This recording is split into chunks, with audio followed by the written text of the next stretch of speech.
Yeah, buddy. Here he comes, huh? Oh, he almost made it to the top. Jump. I don't know what he got. Smallmouth, I think. Yeah. Let's see.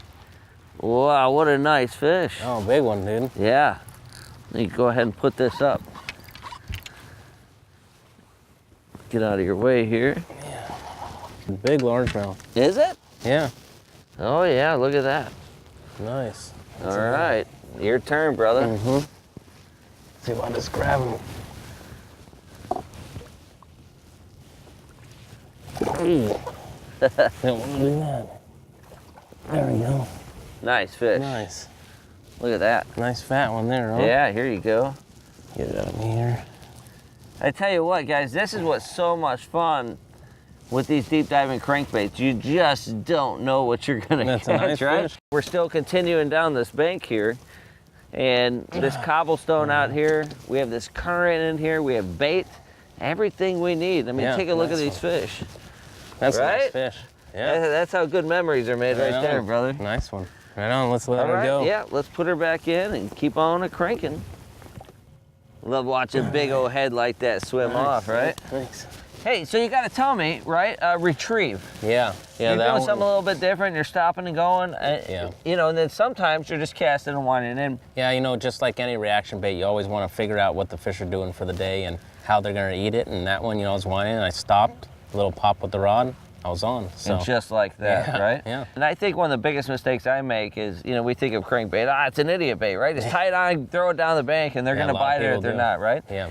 More times than not, you know, I think a lot of us think, well, if you're not moving the rod tip, you're not moving the bait, but it's simply not true. Sometimes just a little pop in the reel handle, you know, or start and stop can really make that bait do some very erratic things in the water column. Absolutely, and when you use the rod and reel, when you're using both, the bait does all sorts of things. Win-win, huh? Right. Yeah, that's some great advice.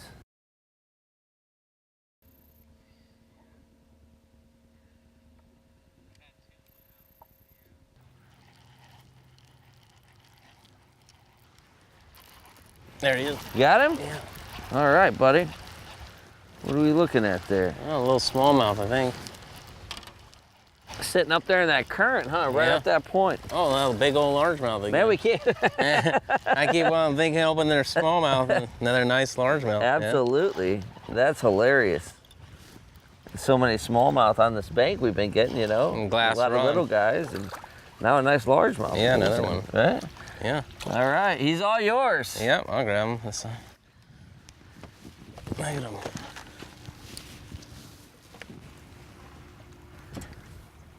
Nice.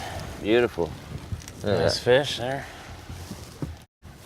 It's funny, Justin and I at the beginning of the show, no one wants to be responsible for lipping your fish and getting hooked, right? So we just had this deal that, you know, we'll take care of our own fish so we don't end up with a lot of trebles in our hands. It's always easier on your own rod. Yeah, and it's always easier if we hook ourselves. Yeah, I mean, look at that. Beautiful. Nice fat one. Yeah. Yeah, sitting up there in the current. Let's put that back and talk about the major advantage of what the current's doing for us today. All right. There she goes. Nice. Hey, tell me this.